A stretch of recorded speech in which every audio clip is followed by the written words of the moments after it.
hi, this is Gospel Time Podcast with Brother Matthew Travis. I wanted to say today, if you guys are tuning into the Gospel Time Podcast, I hope you will enjoy today, and thank you for tuning in to Gospel Time Podcast. Well, hi everybody, I am Matthew R. Travis, and today we're going to talk about A Wonderful Child Part 2. And today I'm going to read from the book of Luke, chapter 2, and verse 15 to 21. And it says, "And it came to pass, as the angels were gone away from them into heaven, the shepherds said one to another, Let us now go even unto Bethlehem, and see this thing which is come to pass, which the Lord hath made known unto us. And they came with haste, and found Mary and Joseph and the babe lying in a manger. And when they had seen it, they made known abroad the thing which was told them concerning this. And all they that heard it wondered at those things which were told by them, by the shepherds. But Mary kept all these things, and pondered them in her heart. And the shepherds returned, glorifying and praising God for all the things that they had heard and seen, as it was told unto them. And when 8 days were accomplished for the circumcision of the child, his name was called Jesus, which was so named of the angel, because before he was conceived in the womb." Well, thank you for tuning in to Gospel Time Podcast. We will get right into the podcast after I do this short break, and then we will introduce the podcast. God bless you all, and thank you for joining me today. God bless you all.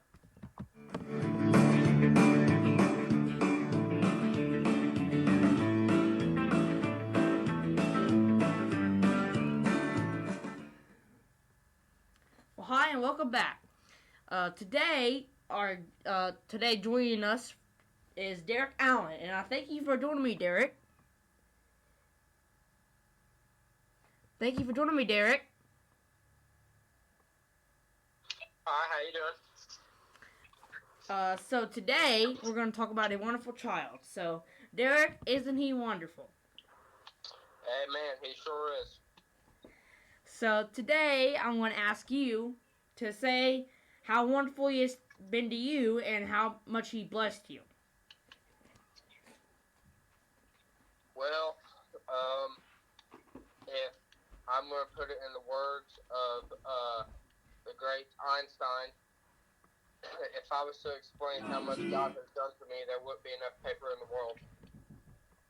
And I think that pretty much sums it up. I mean, if I was to sit here, then they would probably get bored and stop listening to the podcast, because he's done so much for me. And, you know, he's wonderful, and he's loving. And when I was dying lost, he came into my life and he saved me. And, you know, that's something that you just can't really ever put into context, other than the fact that my life has been changed and always will be. So he surely is the most wonderful man, and don't you love him? Yes, that is right. So today, as I said, my title is A Wonderful Child Part 2, and we're talking with Derrick Allen, and he goes to Calvary Pentecostal Lighthouse. Yes, that's right. So if you guys would like to come and visit, you guys will be more welcome, right, Allen? Derrick. Yeah. So today, we're going to continue the podcast on A Wonderful Child Part 2. This will be on the last episode of the Birth of Jesus series.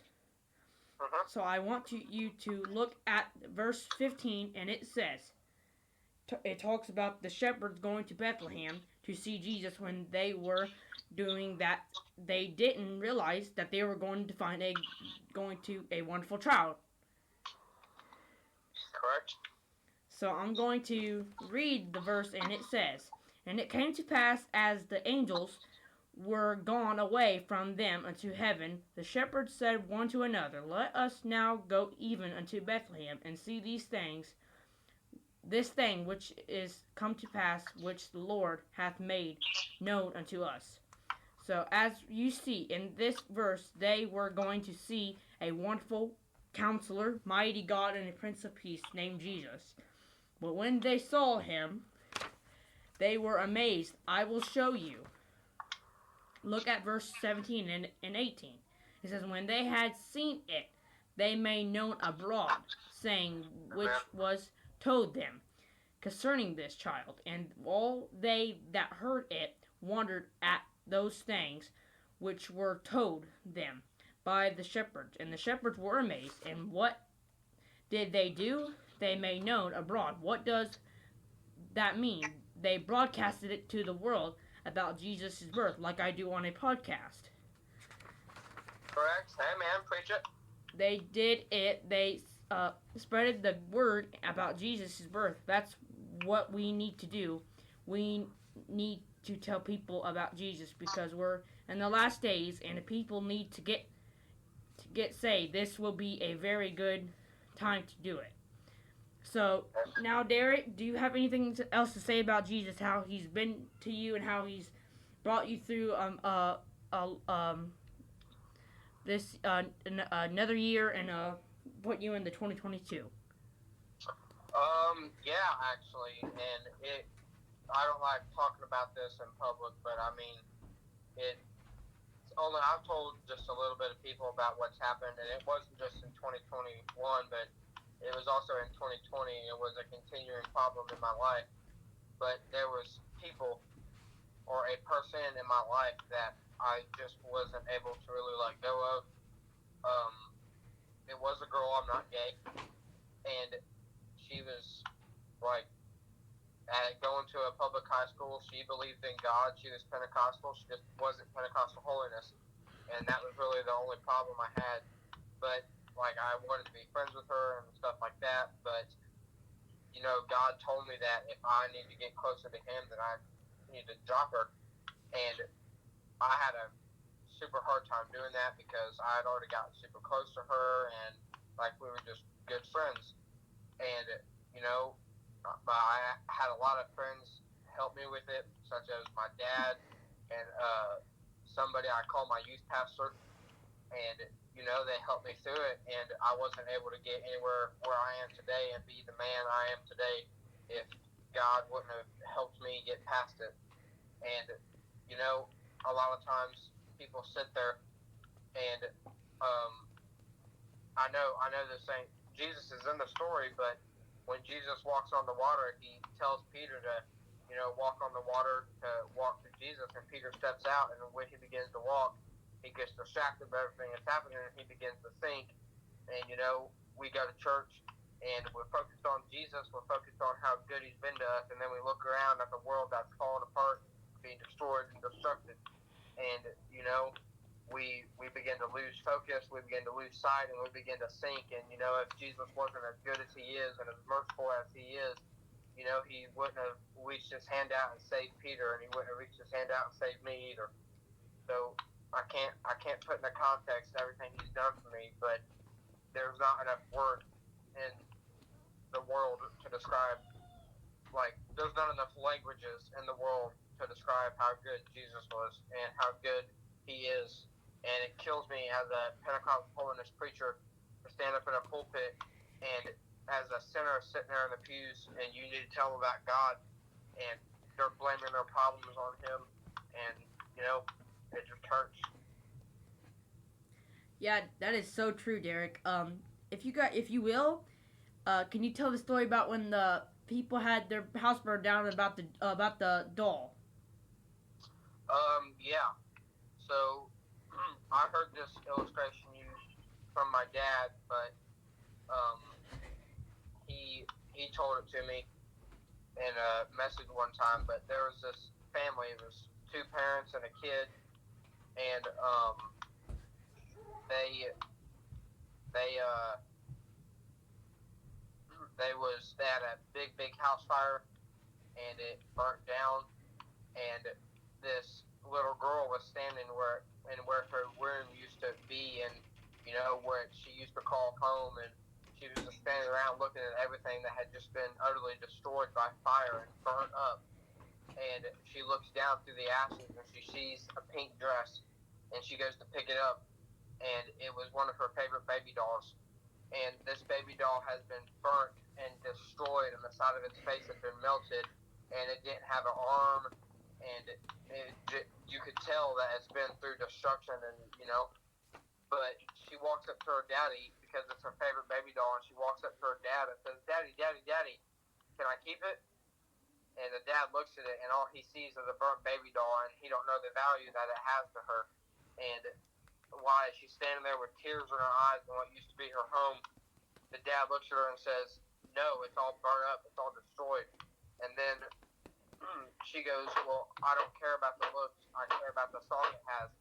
And then she pulls the string and the baby doll begins to sing. And that's basically the story.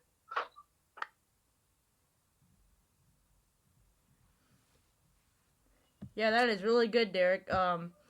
So do you have anything else to say? So Derrick is not with us right now, so I'll talk. So today, and if people, now I want to talk about Jesus' supernatural life.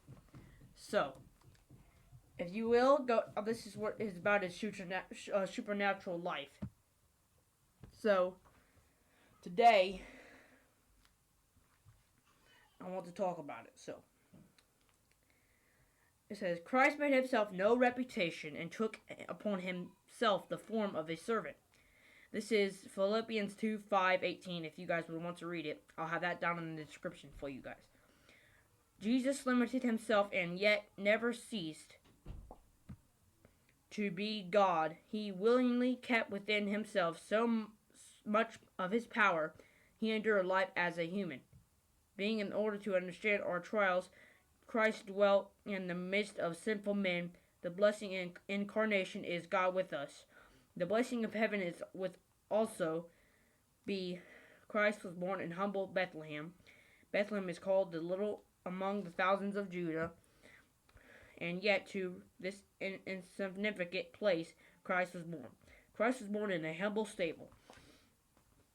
Often the picture we have of the manger scene is far more glamorous than the reality of it. Of typical perspective includes a few cows, a woolen sheep, sweet-smelling hay, freshly groomed shepherds, and a star. Three wise men. Nothing could be further from the truth. Cattle are railed to Palestine. The wise men came to 2 years later. The star hovered over the house where the Christ child was found by the wise men, and the manger was most likely a stone feeding through located in a stone cave, not a wooden stable. These caves were common throughout Palestine and were used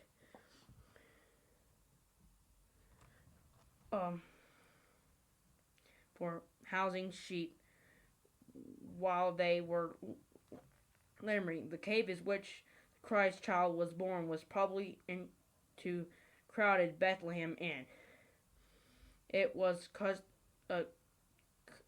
for the innkeeper in Bible times not only to take care of the guests, but also to provide for the horse or donkey which he had ridden to the inn. The cave in which Christ was born was probably a combination sheep cote and parking garage for the inn itself. Therefore, if the inn was full of the night of Jesus Christ's birth, it would be followed that the parking garage would also be packed with crowded, smally animals. We cannot imagine the humiliation of the night of Mary and Joseph and the newborn Jesus spent there. The stretch was suddenly unbearable. It must have been nauseating to Mary and Joseph. Perhaps Joseph tried to clean up one corner of the cave to make it at least livable for a few days. During the day that the animals would graze on their nearby hillsides, but at night they are crowded back in the same dark cave was Christ suffered for us. So that's what we need to do. We need to let God help us. So today, Derrick, are you there? So Derrick is not with us, so we will just continue on. So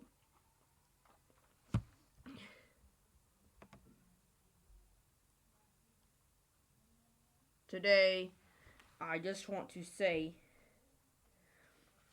that if we need God right now, and if someone out there that's not saved, this will be a good time to get saved. Because if he's a wonderful child, but he's not a child anymore, he's Jesus and he's in heaven right now. And if you ask him to save you, he will. And I know he will, because God loves us and he will be there for us. So today, I hope you have learned on this podcast today. This is the last podcast of the Christmas series. So January 8th and 10th, we learned about a wonderful child named Jesus. So if you want to get my podcast, audio download by podcast, just go to the website and the description.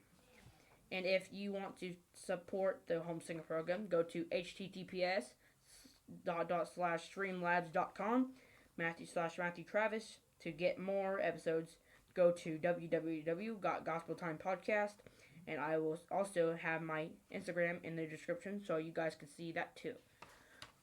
Where you guys can get my podcast is in the description. So thank you for joining me today on Gospel Time Podcast. So God bless you and have a wonderful day. And it's time to serve. And God bless you all. And I thank you for joining me today for the last episode of my podcast today. God bless you all and have a wonderful rest of your day. God bless you all.